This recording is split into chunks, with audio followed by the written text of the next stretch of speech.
Frères et sœurs dans le Seigneur, salut. Bienvenue à ce rafraîchissement biblique. C'est un télécast qui vous est présenté par Diasonama Joseph Mafuta Tatadias. Ce rafraîchissement biblique s'appelle aussi Rabbi. C'est un partage, c'est-à-dire une étude biblique. Ce n'est pas une prédication. Parce que lire la Bible, ça, c'est comme avoir un cours de religion. Mémoriser la Bible, c'est bien. Méditer sur la Bible, sur les passages bibliques, c'est excellent. Mais étudier la Bible, c'est plus profond. Parce que quand vous étudiez la Bible étudie votre vie. Restez connectés. Nous allons avoir une question ou deux à la fin pour vous donner l'opportunité de donner votre input ou votre participation. C'est ça l'étude biblique. C'est une participation interactive. L'étude d'aujourd'hui se trouve dans Jean, l'Évangile selon Jean, au 19e chapitre, 25e au 30e verset. Nous lisons. Près de la croix de Jésus se tenaient sa mère et la sœur de sa mère, Marie, femme de Clopas, et Marie de Magdala. Jésus, voyant sa mère et auprès d'elle le disciple qu'il aimait, dit à sa mère, « Femme, voilà ton fils. » Puis il dit au disciple, « Voilà ta mère. » Et dès ce moment, le disciple l'a pris chez lui. Alors, nous allons nous arrêter au verset 27e. Il s'agit du Seigneur Jésus sur la croix du Calvaire. Le Seigneur Jésus n'a pas dormi toute la journée, toute la nuit. Il a été maltraité toute la nuit. Il était fatigué. On a enfoncé une couronne d'épines sur sa tête. On a jeté des crachats sur son visage. On lui a donné des coups de poing dans sa tête. Et on lui a donné des gifles gratuites. Il était fatigué. Et sur la croix, on avait enfoncé des clous dans ses mains et dans ses pieds sans anesthésie. Et il avait de la peine d'avoir de l'oxygène. Il avait de la peine de faire parvenir de l'oxygène dans ses poumons. Parce qu'il était suspendu sur la croix. Il cherchait toutes les positions possibles pour avoir un soulagement, mais il ne pouvait pas. Alors voici un détail important au verset 25e. Près de la croix de Jésus se tenait Marie, sa mère, la sœur de sa mère, Marie, femme de Clopas, et Marie de Magdala.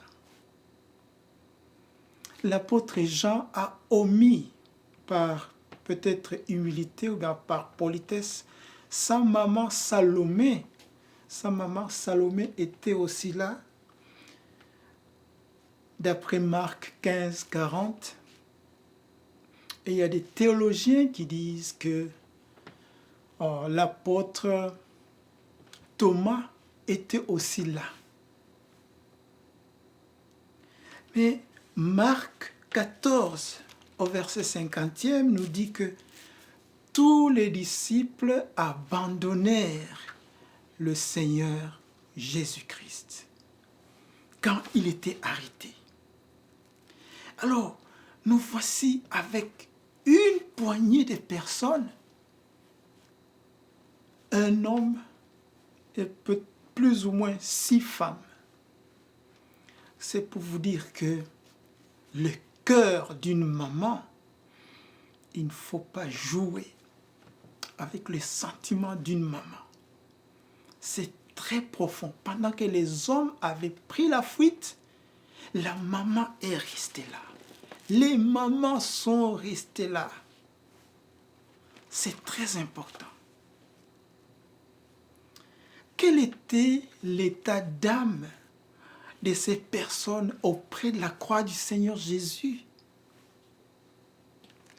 Signalons que la place où ils étaient debout, contemplant, regardant le Seigneur Jésus, cette place s'appelait lieu du crâne.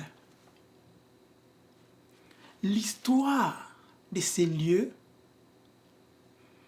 montrait que une fois la personne crucifiée dans cette place, on abandonnait son corps sur la croix.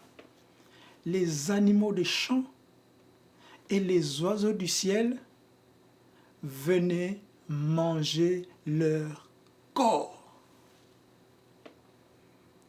Et après avoir mangé la chair, les os de la tête et les os du corps tombaient d'eux-mêmes. Et ces os, cette place était remplie d'ossements des personnes qu'on avait crucifiées avant. Alors, dans la tête de Marie, il y avait ce film qui passait. Mon fils, que j'ai porté pendant 9 mois, que je veux grandir, qui a fait tant de miracles, qui a commencé un ministère, qui allait chasser les Romains. Et peut-être moi, Marie, j'allais devenir la reine d'Israël. Voici tous mes rêves, toutes mes rêves sont brisés. Ici, à la croix. C'est le film qu'elle passait et repassait, et surtout voir la tête de son fils devenir un crâne. Lieu du crâne.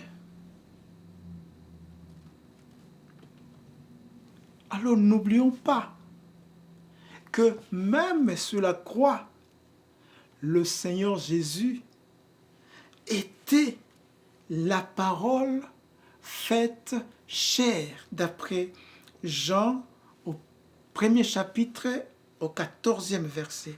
La parole a été faite chair et elle a habité parmi nous. Même sur la croix, la parole faite chair était toujours la parole de Dieu.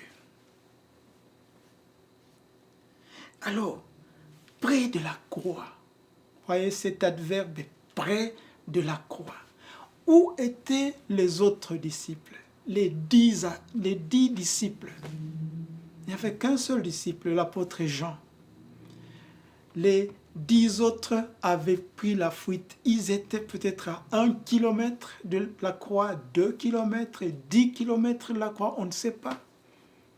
Mais Marie et les autres étaient là près de la croix. La première leçon est que quand on s'approche de la parole de vie, la parole de Dieu, lorsqu'on s'approche de la parole de Dieu dans des moments difficiles, la parole de Dieu fait la lecture de notre cœur. La parole de Dieu fait la lecture de nos sentiments. C'est la première leçon. Marie s'est approchée de la parole de Dieu dans des moments difficiles. Elle s'est approchée de la parole devenue chair. Eh bien, cette parole a fait la lecture de son cœur. Cette parole a fait la lecture de ses émotions. Et la parole faite chair a compris que Marie était peinée. La parole faite chair lui a dit, « Femme, voici ton fils. » Et il faut ouvrir une parenthèse pour dire que chez les Juifs, appeler sa maman femme, c'était une formule de politesse. C'est comme si on dirait en français, quelqu'un appelle une femme madame. Exactement la même chose.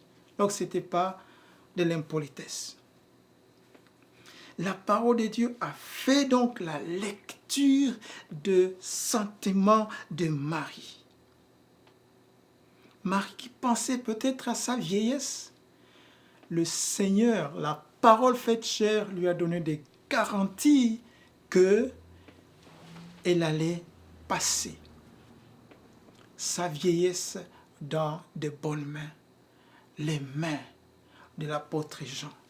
Et l'histoire dit que quand il y avait des persécutions à Jérusalem, l'apôtre Jean et Marie ont pris la fuite vers Éphèse. Il semblerait que c'est à Éphèse que Marie a été enterrée et morte. Deuxième leçon. Le Seigneur Jésus sur la croix était toujours le chemin, la vérité et la vie. Le chemin, la vérité et la vie. Une question, ou bien 3 questions.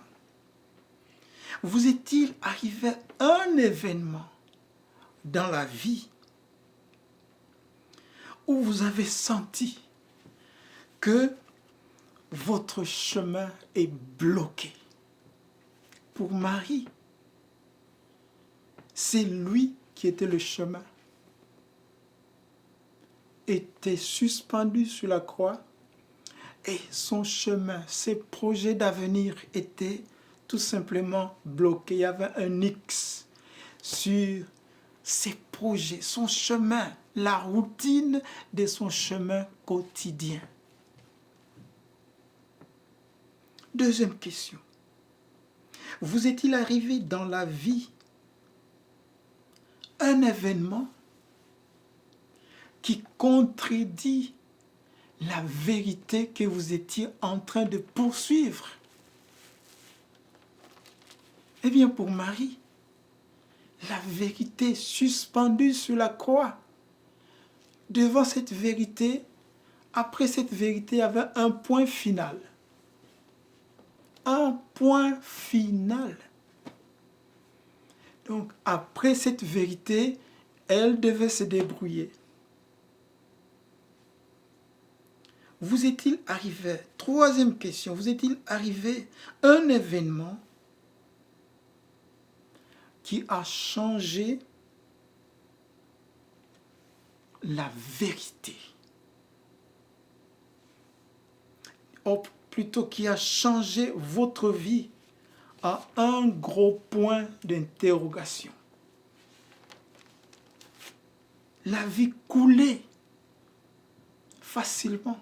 Mais un événement est arrivé et a fait changer votre vie à un gros point, peut-être 2 gros points, peut-être 3 gros points d'interrogation, suivis par 2 points d'exclamation. Qu'est-ce qui m'arrive? Voilà les 3 questions qui sont arrivées à Marie et qui peuvent vous arriver. Première, je reprends. Y a-t-il un événement ou y a-t-il eu un événement dans votre vie où vous avez senti que le chemin est bloqué?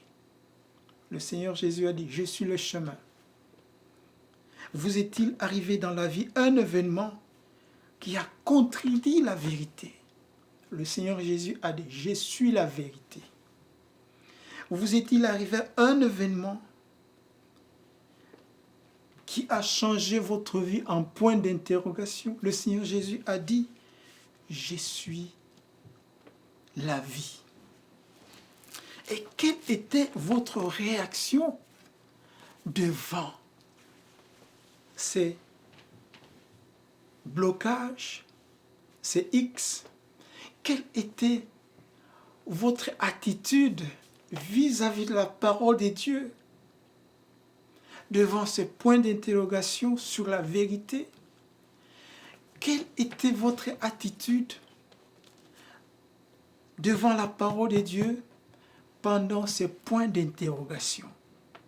Eh bien, pour Marie, elle s'est approchée, elle s'est rapprochée de celui qui est le chemin, la vérité et la vie, bien que suspendu, cloué sur la croix, dans des moments difficiles. Ce qui devait être notre attitude, c'est de nous approcher du Seigneur Jésus. C'est de nous approcher de la parole de Dieu quand nous passons dans des moments très difficiles. La plupart de beaucoup de chrétiens, et il m'est arrivé dans des moments difficiles, vraiment c'était difficile de lire la Bible. Mais Marie, l'attitude de ces 5 femmes ou 6 femmes et de l'apôtre Jean nous rappelle que nous devons nous approcher de la parole de Dieu pendant des moments difficiles. Voici donc notre conclusion et voici les 2 questions qui fera de vous des auditeurs participants. La première question. Le Seigneur Jésus s'est occupé de Marie malgré les souffrances sur la croix.